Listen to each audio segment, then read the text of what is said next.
sarcomas. We'll talk about soft tissue sarcoma techniques and approaches. Just a brief overview, soft tissue sarcomas account for less than 1% of all tumors and they are quite heterogeneous in nature. So there are multiple predisposing genetic factors, although there are not too many. But among the small limited number of factors that are responsible for malignancies are neurofibromatosis, retinoblastomas, FAP, radiation, presence of prior lymphedema, especially lymphangiomas and angiosarcomas, and sometimes chemicals like dioxins, thorotras, vinyl chloride, and phenoxyacetic acids can be predisposing factors for sarcomas. So the current AJCC staging is the 8th staging. So basically, there are three things in a sarcoma that we need to do. We need to stage the disease according to the TNM staging. We need to grade it. There are multiple grading systems. One of the commonest used are the FNC LCC, which is the French grading system. And then we'll talk about a little bit about imaging. So as we all know, the AJCC, we already know the TNM, it's already given in the books, nothing to go too much. Just suffice to say that the demarcation for T1, T2, T3, and T4 is depending on size, which is 5, less than or equal to 5, more than 5 up to 10, more than 10 up to 15, or more than 15 centimeters. That's what makes the differentiation. Then comes the N category. Now this N1 is always a matter of debate. This N1 is keeps going up and down. This N1 regional node metastasis, whether it is stage 3, whether it is stage 4, in various staging systems, it keeps growing. In AJCC 7, it was stage 4, 6, it was stage 4, then in 7, it became stage 3, in 8, we'll come to what it is. So N1 is basically regional node metastasis, and M0 and M1, presence or absence of distant metastasis. Now, coming to the more important thing, which is the grading system, which is the FNC LCC grading system. It depends upon three things. What is the differentiation score? The differentiation score is 3, based on 1, 2, and 3. If they closely resemble normal adult mesenchymal tissues, for example, if it's a low-grade leiomyosarcoma or a well-differentiated liposarcoma, so they will be classified as grade 1. There are specific sarcomas for which histological typing is uncertain, or you don't know what is their counterpart in the normal adult or pediatric normal counterpart in the mesenchymal tissue. So they are called as grade 2, which can be either myxoid or, for example, or round cell liposarcomas. And there are certain grade 3 which you already know that they are very, very poorly differentiated. You really don't know what is the cell of origin or where it is that they're differentiating from. These are embryonal or undifferentiated sarcomas, sarcomas of doubtful type, or synovial sarcomas. Then there are these things like soft tissue or that sarcomas that are usually found in bone but can have a soft tissue counterpart. For example, soft tissue osteosarcoma, Ewing sarcoma, or PNET, that is neuroendocrine tumors or PNET of soft tissues. Ewing sarcoma for soft tissues. Very rarely, chondrosarcomas, which can have soft tissue, can also be classified as based on differentiation into 1, 2, and 3. So that is the differentiation score. Mitotic score again is very simple: 1, 2, and 3, 0 to 9, 10 to 19, 20 or more mitosis per 10 high power fields. That is something that you need to remember. And then the necrosis score is 0 is no necrosis, 1 is less than 50% necrosis, or 2 is greater than or equal to 50% necrosis. So based on all these things, the differentiation score, the mitotic score, and the necrosis score, you come to grade. Grade can be G1, G2, or G3. Very rarely it can be GX, where grade cannot be assigned. Grade 1 is when there is total differentiation, mitotic count and necrosis count of 2 or 3. If with the same total differentiation with a mitotic count and necrosis score is 4 or 5, it goes into grade 2. And mitotic count or the necrosis score goes of, if the score goes 6, 7, or 8, it becomes grade 3. So it's the amalgamation, it's the total of these three scores. So 3 plus 3 plus 2, it's a total of the maximum scoring is 8.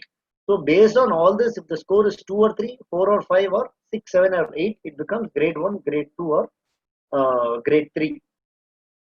Now coming to imaging, imaging forms the cornerstone of all evaluation for sarcomas. Evaluation can be standard imaging will be MRI of the local part, plus additional investigations as required. We'll come to that for local staging. And for distant metastasis, usually a CT chest. There are some sarcomas for which you require additional imaging because they have a propensity to spread to those places. You need to do an abdominal or a pelvic CT scan for myxoid or round cell liposarcomas, embryonal cell sarcomas, alveolar sarcomas, or leiomyosarcomas. You need to do an MRI of the entire spine because myxoid and round cell liposarcoma can have spinal metastasis. And you need to image the brain in cases of alveolar soft path sarcomas and angiosarcomas again. But again, important here to remember is I'm only talking about either local staging or distant staging. There is also the thing called as regional staging. So as you all know, there are those 4 or 5 malignancies, embryonal cells, sarcomas, synovial sarcomas, so on and so forth. There are these 5 things, 5 malignancies that can have regional nodal metastasis. So for if you have a histology of any of those 5 things, or if you have any suspicious nodes, so you have to do an ultrasound and SOS guided FNAC of the regional nodal basin. The regional nodal basin includes for the lower limb below if the primary is below the knee, the regional nodal basin will be the popliteal fossa and the inguinal region. If it's above the knee, then it's only the inguinal region. Whereas the same for the upper limb, the regional nodal petrocular region and the depending on the location of the tumor. So you should do a regional nodal basin imaging also and SOS guided FNAC if it's one of those 5 histologies. So based on all this, we come to what are the prognostic groups. So we already know this TNM staging is what is stage 1, what is stage, it's all divided into 1A, 1B, 2, 3A, 3B and 4. Now again, as you see here, these are all given in standard textbooks. Again, important to note here that in the 8th edition of AJCC, N1, that is regional nodal basin metastasis, is classified as stage 4. In the previous AJCC, it was regional nodal metastasis was stage 3. And the one before that again was stage 4. So this nodal basin keeps going up and down in the staging system. But be that as it may, if the metastasis is in the primary as well as if the metastasis is confined to the regional nodal basin, the intent of treatment will still be cure when you do a lymphadenectomy on top of the primary excision plus lymphadenectomy. Even though it is stage 4, the intent of treatment will be curative when you excise the lymphadenectomy for the regional nodal basin. So coming to a little bit about natural history, we all know sarcomas grow centrifugally. There is usually a reactive zone and a pseudocapsule. Sarcomas usually respect tissue planes. The thickness of the reactive zones varies according to the histogenic type of malignancy. What is the grade of the malignancy? Obviously, one of those grade 3 tumors, according to differentiation or high grade malignancy based on the total score, will have a smaller reactive zone and infiltrative margins. What are satellite lesions? These are tumor foci that are within the reactive zone. And what is skip metastasis? Skip metastasis is when the tumor breaks out through the pseudocapsule, but it is in the same anatomical compartment. What is the significance of this is that the resection will usually be outside the pseudocapsule through the normal tissue. But if it spares the skip metastasis, this can be one of the reasons for locoregional metastasis or locoregional recurrence. They are a form of locoregional metastasis. So this is what it is. So if you have a tumor, you will have a reactive zone. Reactive zone will contain all these satellite lesions, and outside that you will have the skip metastasis. So the normal resection will be outside the reactive zone through the normal tissue, but it will usually spare the skip metastasis. Like I said, which can cause local recurrence. Again, just a brief overview. This looks like a very busy slide, but just suffice to say that for all sarcomas, you will need a histological diagnosis, a regional staging, a metastatic staging. Based on all that, you come to 2 conclusions. Either it's a low-grade sarcoma or intermediate or a high-grade sarcoma. Irrespective of whether intermediate or low risk or high grade, low grade or high grade, you see whether surgically is possible without significant functional impairment. If it is possible, then the plan of treatment will be surgery. You may add pre-op or post-operative RT for intermediate or high-grade sarcomas. If, however, you have an R1 resection or an R2 resection that is done, then you have to evaluate and see whether you can do re-resection or whether you want to radiate or what are the other options. There may be some instances coming to the extreme right side of the slide where the malignancy is unresectable or R0 is only possible with extreme functional outcomes.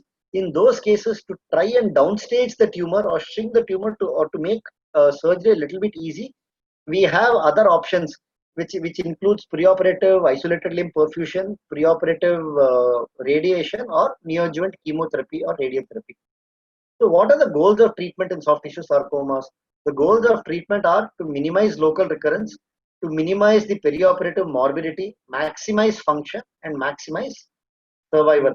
So, the treatment includes, coming to the meat of the talk today, the treatment includes wide local excision. We'll talk a little bit about what is in situ preparation. We'll talk a little bit about ILP.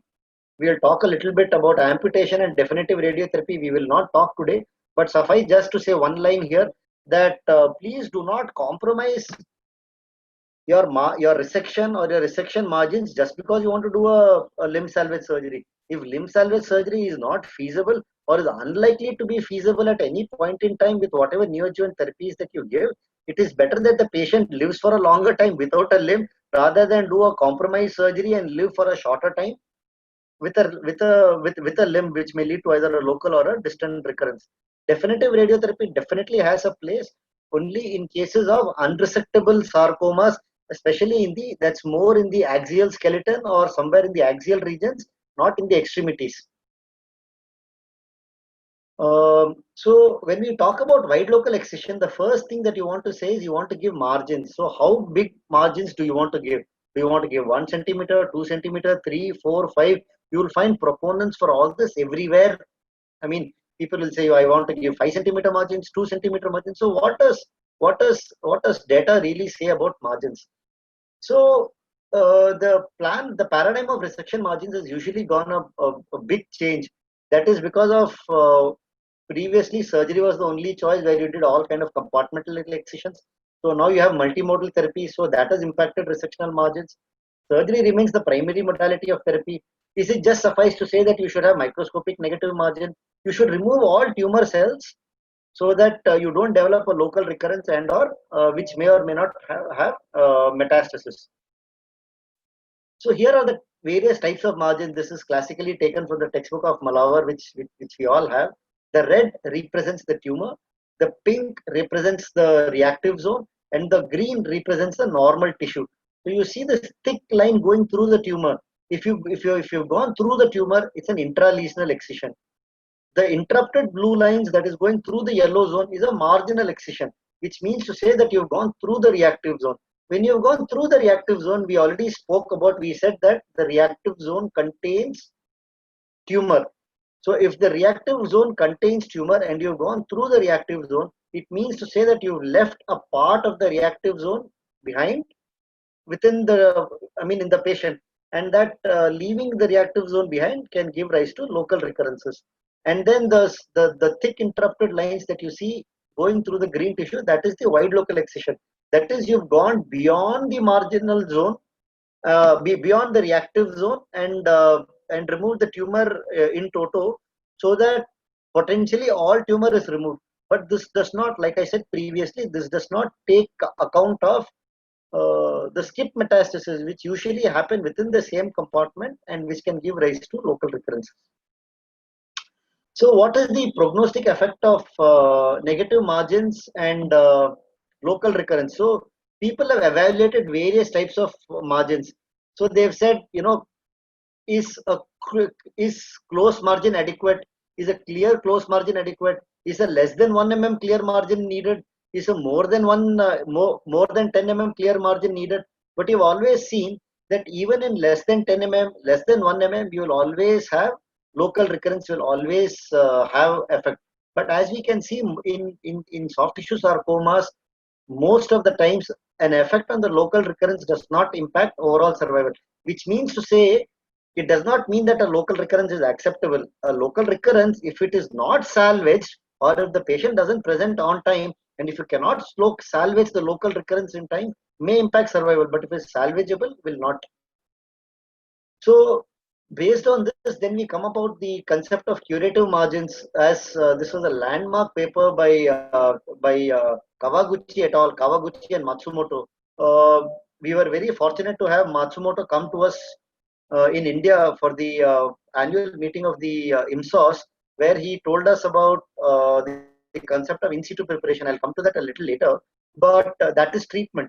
But here, the concept of curative margin was given, whereas where Kawaguchi said that rather than go by quantitative margin, that you say that I have 2 centimeter of tissue or 3 centimeter of normal tissue, he said you qualify more than quantification. You need qualification. What is the margin that you're talking about? Suppose you have a fascia. Suppose you have a tumor that is abutting on the lateral aspect of the thigh, that is abutting onto the fascia lata.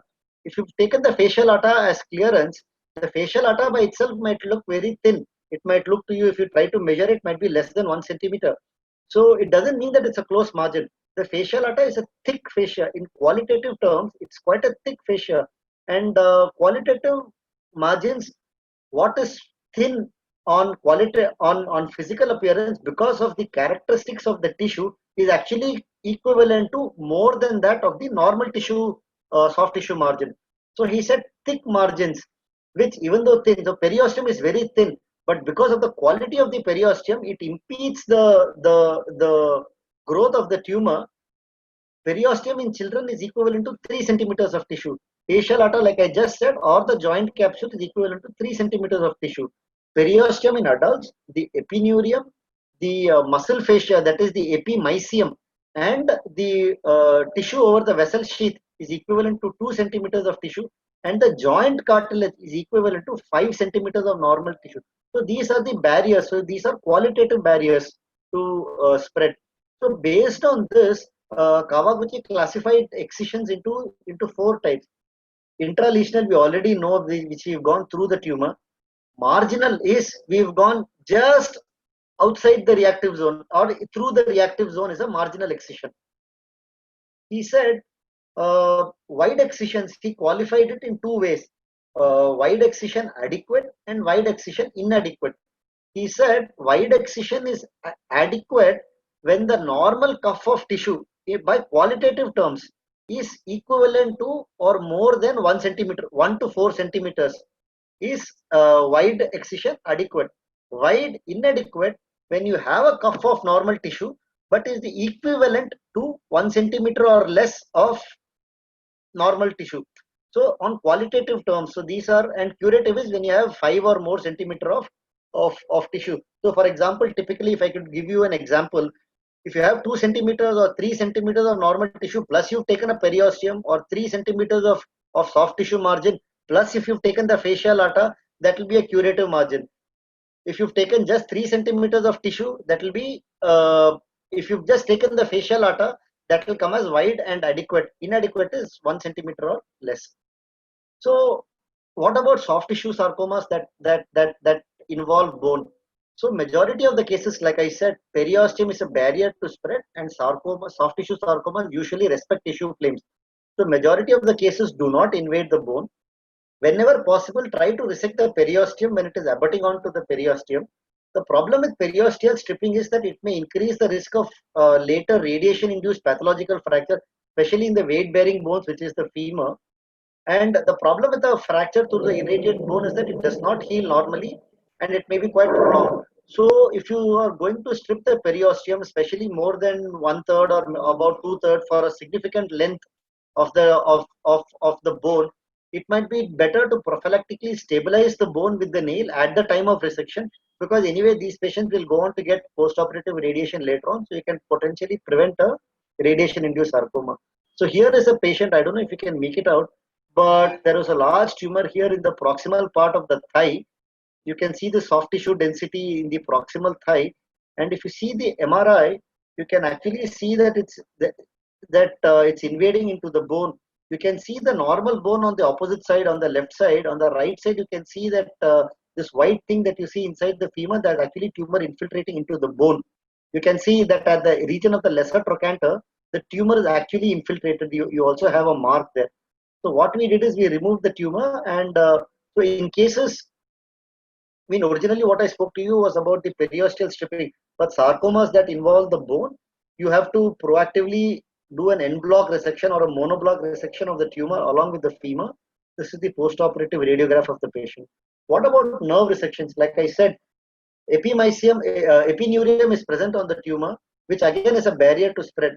So necessarily resecting major vessels is usually not needed until and unless the tumor arises from the nerve itself in cases of MPNSTs or neurogenic sarcomas. Major nerves can often be preserved if they are carefully preserved, leaving the epimysium as a margin. Like I said, because it is rare that the tumor will invade it. And even if you need to resect the bones, ambulatory function is usually possible even with complete resection of major nerves such as the sciatic nerve.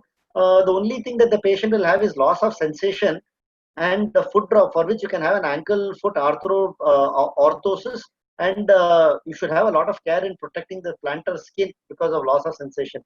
In the upper limbs, you can either have you can use nerve grafts. Again, that's a little problematic. We are not dealing with that. When to do nerve grafts, whether you want to do it immediately at the time of surgery or after the radiation, we'll not get into that. But nerve grafts may be useful. And later on, if one or two nerves are involved, once the treatment is over and the patient is survived for some significant period of time, keep mobilizing the affected fingers or the limb, and tendon transfers can always be done. So nerve implication is resection is serious, but it does not have that many implications later on because there are multiple options to try and cure them. So, like for example, this is a tumor that we operated. You can see that the tumor involves the posterior aspect of the thigh, where the entire sciatic nerve will be within the tumor.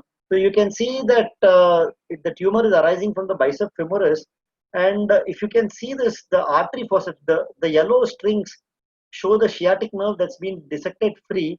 And what I've held up with the artery is actually the epimysium. We've gone through the tumor, through the epinurium, given that as margin, and finally removed it. You can see here that's the tumor, that's the nerve that's been completely saved with the epinurium there as margin. What about vessels? Major arteries can be excised if necessary to achieve negative margins and can be reconstructed with arterial or vein grafts, or the grafts can be either biological graft or prosthetic grafts. Arteries always need to be reconstructed. There is a lot of debate goes around whether the vein needs to be reconstructed or not.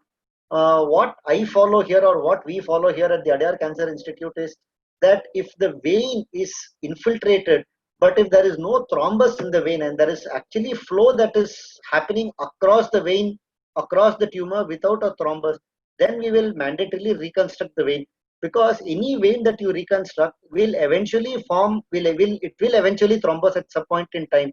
But if the vein is already not thrombosed preoperatively, it means to say that the collaterals have not developed. So if you reconstruct the vein, by the time that the gradually the vein will get thrombosed, by that time the collaterals should already have developed. So the final lymphedema will be far less if you had not compared to if you had not reconstructed the vein.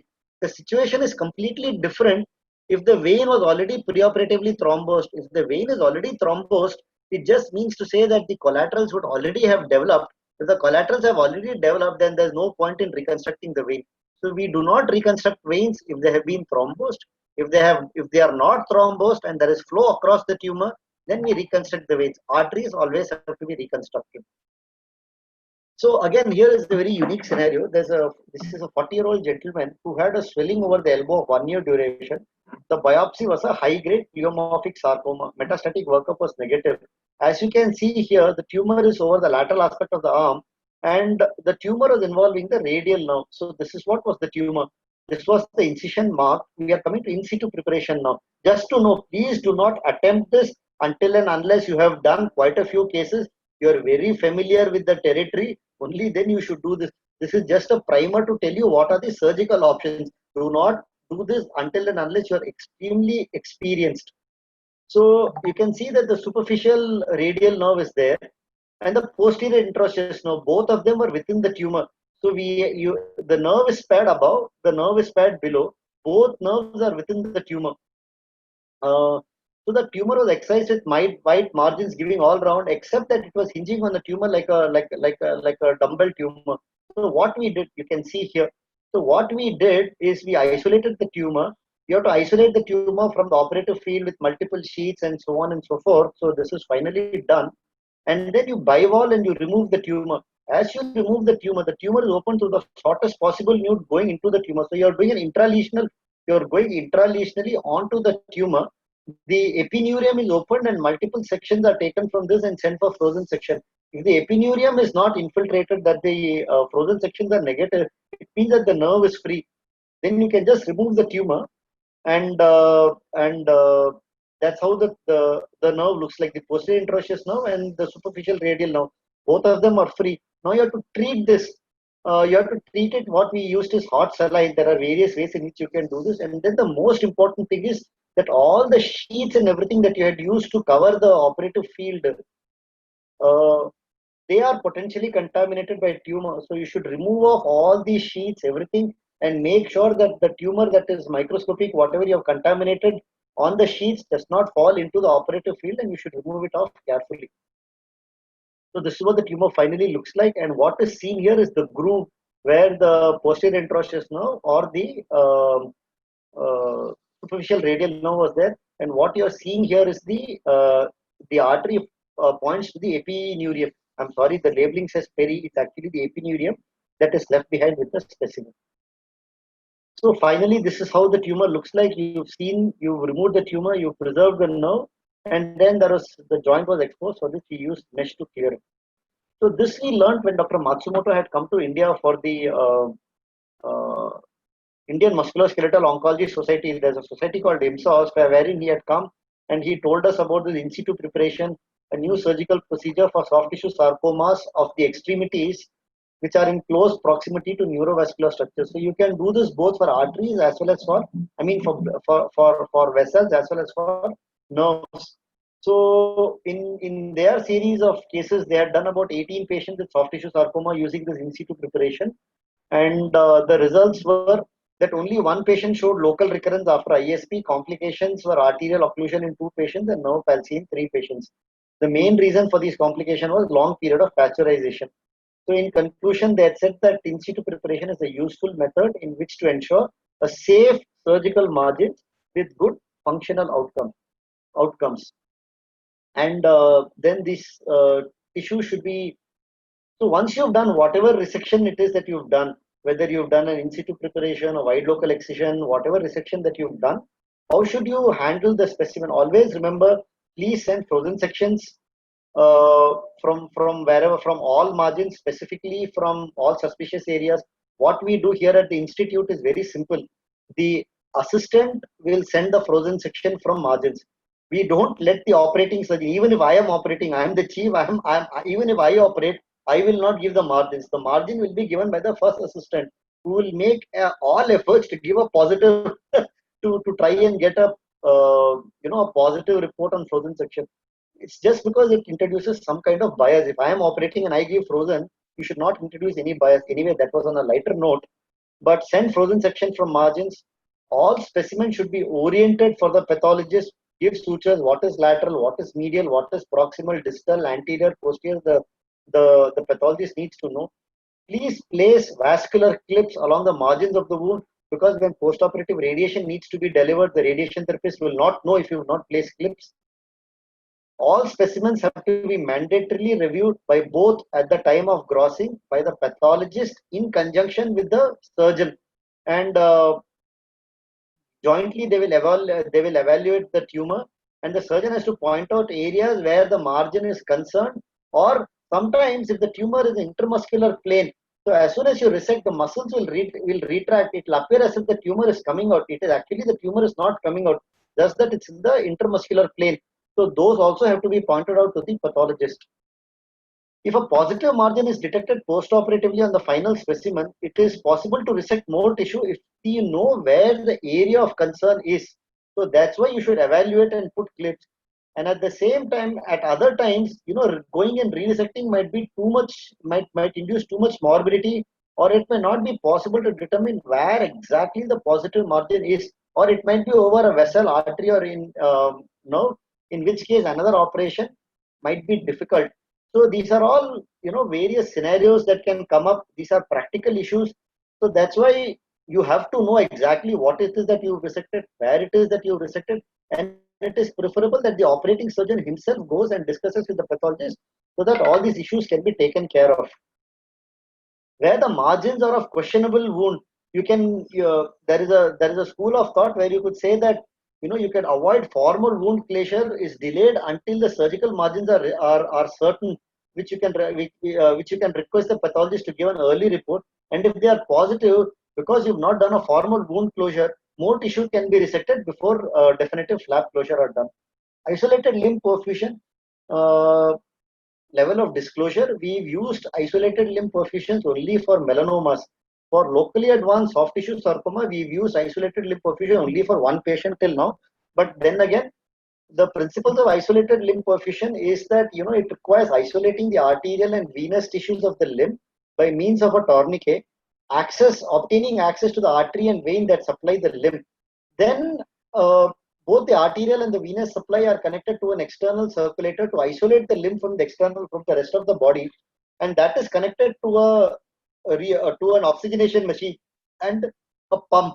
So the blood comes out of the artery, goes into the pump, goes into the oxygenator, which oxygenates the blood, and then it comes back into the body. Before that, it goes to a warming machine which warms up the blood, and at that place you can give chemotherapy. So the entire principle is that if you give a sufficiently high dose of chemotherapy, you can give much higher doses into the limb so that there is no systemic permeation of the chemotherapy.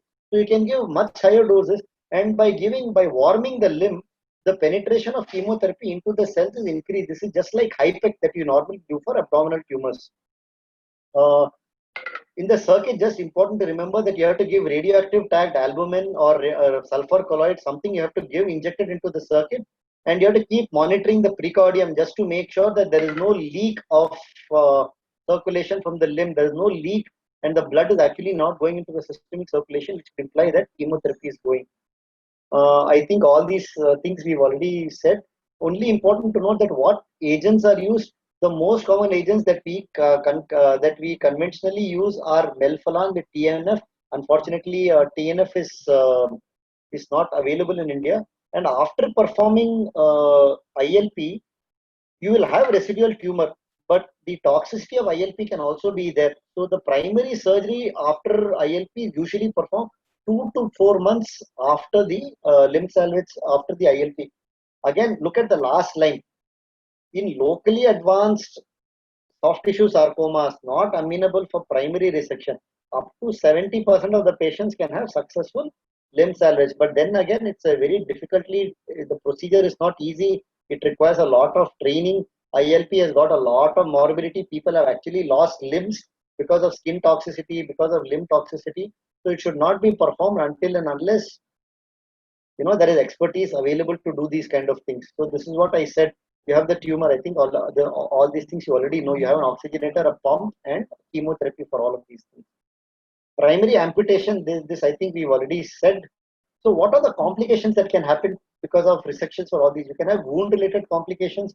You can have infection. You can have graft loss. You can have flap losses. Some of these you can use VAC dressings for primary closure if you anticipate long-term problems. You can have extremity edema, you can have thromboembolism, you can have local recurrences and systemic recurrences. Just a small example of all the kind of complications that we have. We put in a free flap, a part of the flap went away. Again, a part of the flap that we did, you can see that the flap is congested. This free flap is now gone. You have to redo the flap. You can have only superficial necrosis of the flap. That may also happen. Again, a very important slide, not a particularly this slide is not something that I am very proud to show people, but you may look that there are multiple tumor recurrences here. It is actually not a multiple tumor recurrences. One of this is a donor area, and one of this is the primary tumor site. And for this, probably we always tell everybody, including our team, every team, that the table for the primary tumor and the table for the reconstruction should be two separate tables. There should not be contamination from one table to the other. If it leads to that, this is something that you can lead in. Like I said, we are not very proud of this, but we don't mind telling other people you should never do this. This is the primary tumor. This is where we took skin graft from. On the opposite side, this is where we took skin graft from. There was probably some tumor spill somewhere, something would have happened. Now you look, you have recurrent tumors in the donor site one, you have donor site two, where, I mean, the opposite side, you should have no tumor, but you have because the operating instruments have been contaminated. So you should never have these things. You should always try to reduce wound complications, especially tumor implantation is an absolute no, but it does happen. It can happen, but you should be extremely careful. You should, all tissues should be handled very gently. Prospectively planned, you plan flaps to reduce serious wound healing issues. Meticulous attention to achieve hemostasis should be there. You should never close wound under tension. Minimize any dead space. Use rotational, use free tissue transfers, use muscle flaps, use myocutaneous flaps, use whatever flaps that you want. There should be absolutely no dead space. Wound drainage should be obtained with whatever tubes are there. Keep the drains. There is no harm in keeping the drains for 5 extra days until the drainage is decreased. There is no point in removing early drains. You know, there is a tendency I've seen lately in a lot of people pull the drains out very early. Don't pull it out. The leaving drains for 2 extra days won't matter. But if you pull it out early and then there's a large seroma formation that happens there, that can get infected, that can get contaminated. A lot of other things may happen. Use bulky soft tissue compression dressings may be useful. Immobilize the affected limb until there is no significant wound healing before you start mobilizing the patient. If possible, do preoperative radiation therapy, IMRT, and all those things can be done. We always know that that the wound healing complications are much less if you use the latest techniques of radiotherapy, IMRT, IGRT, as compared to the box techniques that we used beforehand. Post-treatment surveillance is history, physical examination, chest X-ray. Various institutions have various protocol. Our protocol is this: history, examination, and chest X-ray every 3 months up to 3 years, every 6 months for the next 2 years, and then annually. Periodic imaging of the primary site. This really depends on what is the site, size, grade of the tumor.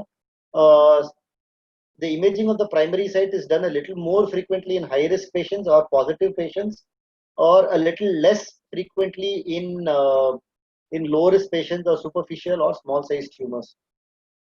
What are last 2 sections? A little bit about unplanned excisions, a little bit about brachytherapy. The term unplanned excision was first described by Giuliano. It basically describes the tumor resection done without preoperative diagnostic modalities and without the intent to achieve tumor-free margin. That is one of what we call those as whoops procedure, where you've done some procedure, somebody does some procedure, and later on you come to know, oops, this was a sarcoma. What do you do next? So these are usually unsuspected, inappropriately treated, clinical features. So what should suspect a sarcoma? If there is tumor which is more than 5 centimeters in size, if it is gradually, if it is growing rapidly, or if it is adherent to the deep fascia or the surrounding structures, or if it is deeply located, one should suspect sarcoma and go along the sarcoma route, where you do imaging and biopsy before you actually excise it. What is the impact of unplanned excisions? Let's come to this. So what happens when you do an unplanned excision? There are 2 things.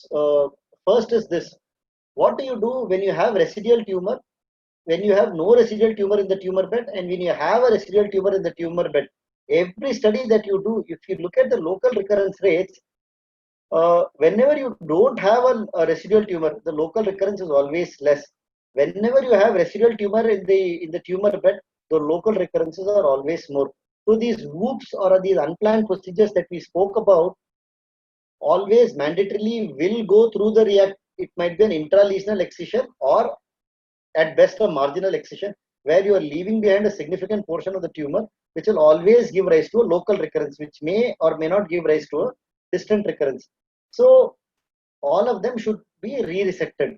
All whoops procedures should be re-resected. Now, what happens if you re-resect? So these are some of the big series that have reported the rates of residual tumor found in histological re-resected specimens. So if you look at all the data, I mean the rate of finding residual tumor in the re-resected specimens, the series by the second and the third authors, that the Fiore, Noaria et al., are usually rare, where they said it's 23 and 35%. But everything else, if you see, the risk of finding a positive tumor is more than 50%. So coming to management, these these, if you have a WOOPS procedure, it is better to send the patient to a sarcoma centers where it is treated by people who are experienced in treating these centers.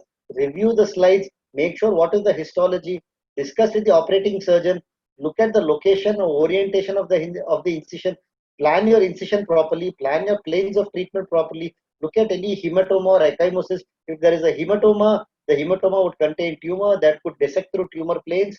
So you have to go beyond the margins of the hematoma or the ecchymosis to remove the tumor. Look at what are the sites of drain, how is it being closed. You have to stage the treatment properly.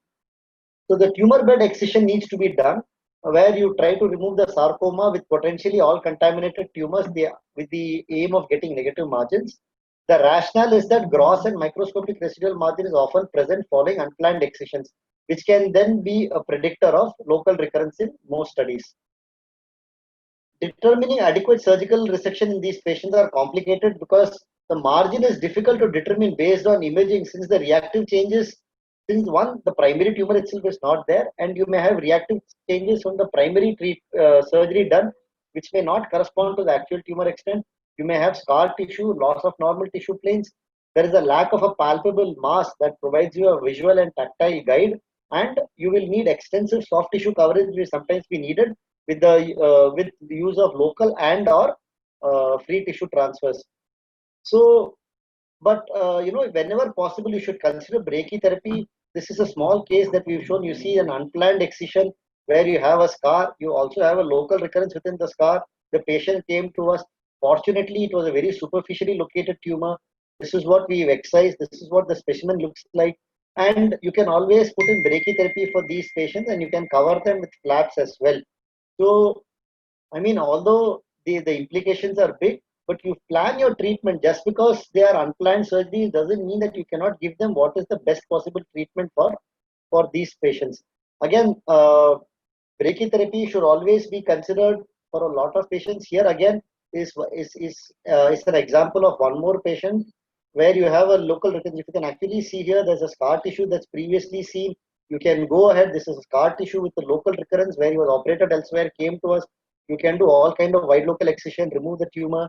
You can place brachytherapy wires, and then it will require all kind of complicated plastic tissue reconstructive techniques. But suffice to say that treatment of these tumors are complicated. But if you give adequate due care and attention, whether it's a primary tumor or a re-resection, operable at presentation, inoperable at presentation, multiple options exist to optimize patient outcomes. Thank you so much for your attention. Hello. Thank you, sir. Thank you so much. It was really a wonderful talk and a mesmerizing talk, sir. Thank you. Thank you so much. And we can take the questions. So if anyone has questions, you can unmute and ask, or if you can also use the chat box. Yeah. I mean, you can use either the chat box or you can unmute yourself. Whoever is there, you can unmute and ask me whatever you want.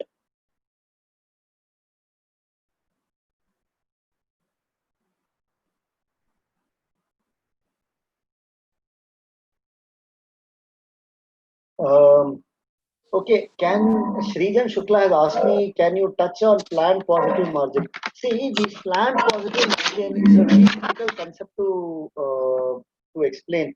You see, whenever possible, so these planned positive margins are that if the tumor is abutting onto major structures, for example, if it's abutting onto to major nerves or to major vessels, where resection of these major nerves and vessels can cause serious functional deficits.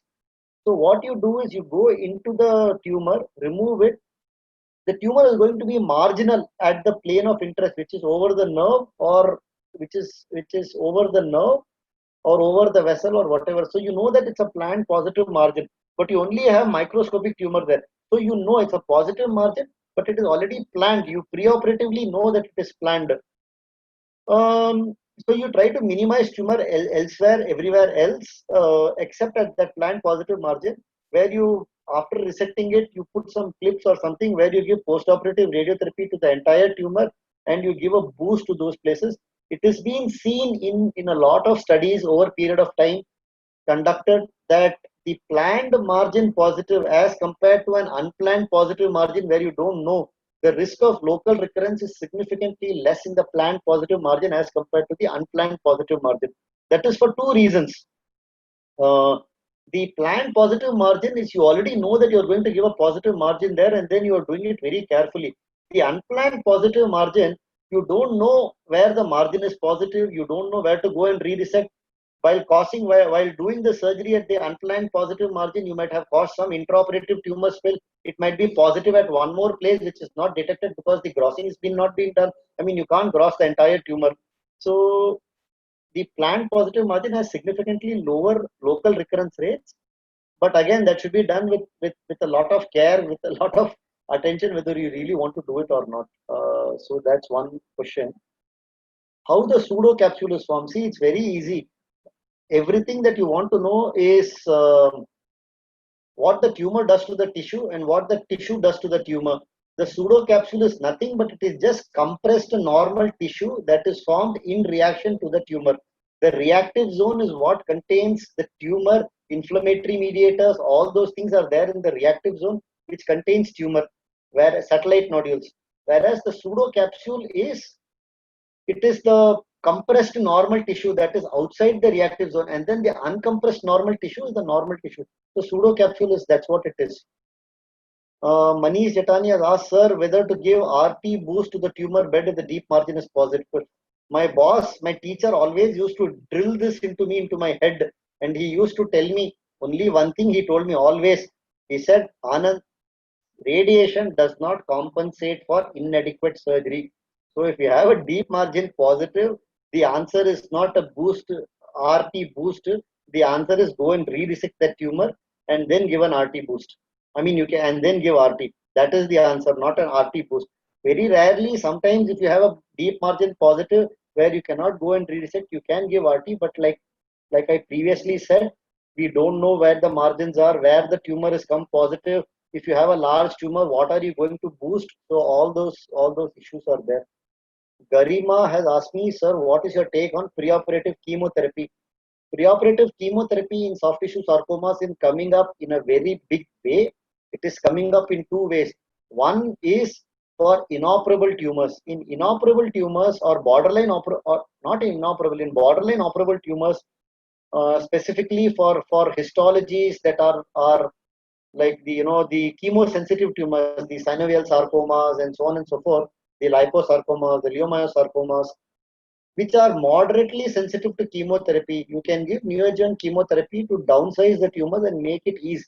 Now, whether you want to give preoperative chemotherapy or whether you want to give preoperative radiotherapy, it's a matter of debate, but that really depends on the size, location, histology, and characteristics of the tumor. But preoperative chemotherapy, this is one role to downstage a borderline operable tumor.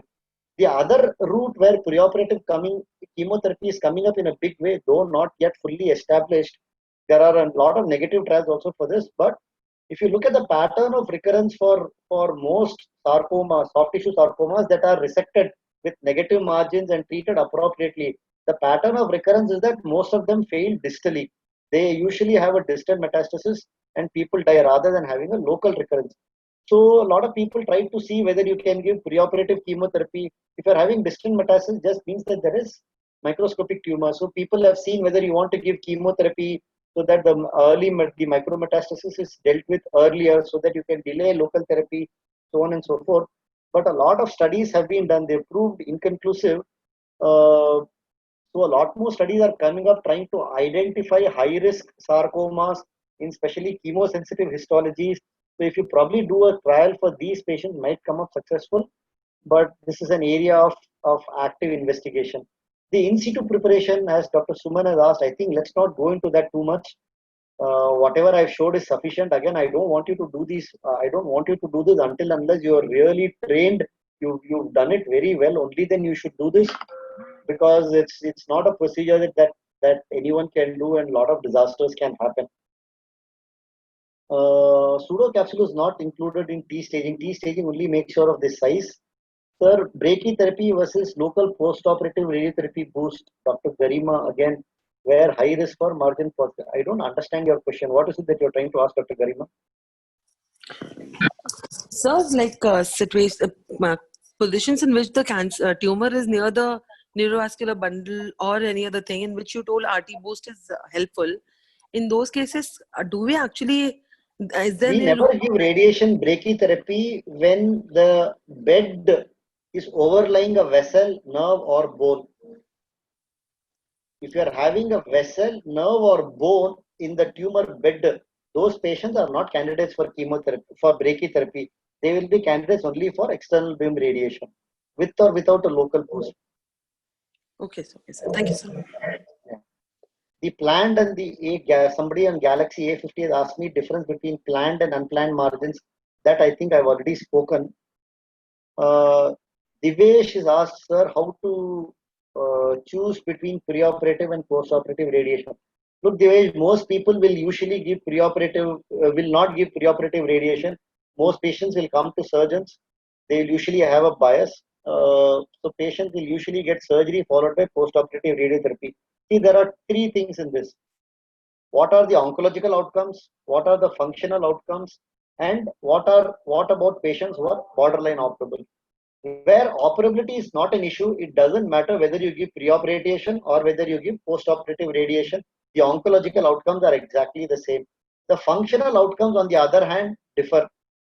As you know, the Scandinavian trial was there where they showed that if you give preoperative radiotherapy, there is slightly increased wound complications in the preoperative radiotherapy arm, which is about 34% compared to the post-operative radiotherapy, which is about 17%. The pre-op and post-op radiation, wound complication are less. But if you talk to the radiation oncologists, they'll always be very happy to give preoperative radiation because one, you have a definite target to give. Your field of radiation will also be much smaller, and the total dose of radiation will also be much smaller. But a lot of surgeons feel that if you give preoperative radiation, it makes the planes difficult and surgery difficult. Well, that only depends on your experience. The other thing is borderline operable cases. If you think that the tumor is inoperable to borderline operable, or the patient is at a high risk for amputation in view of borderline operability, pre-op radiation surely will help.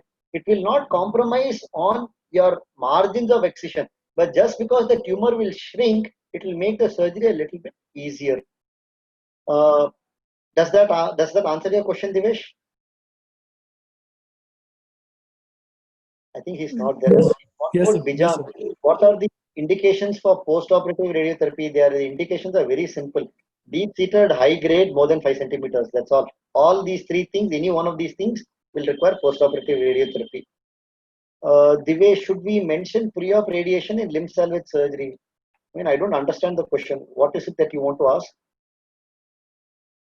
Sir, you mentioned for borderline resectable cases, we should do pre-op RT. So for limb salvage also. I'm not saying you should. I said you can consider. Should and can are two different things. Okay, tell me.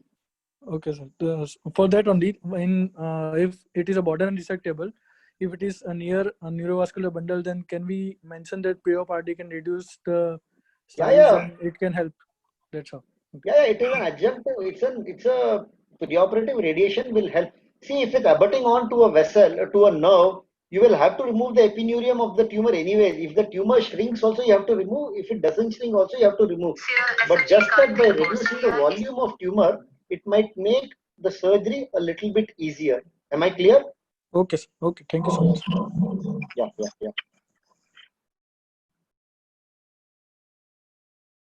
Anything else?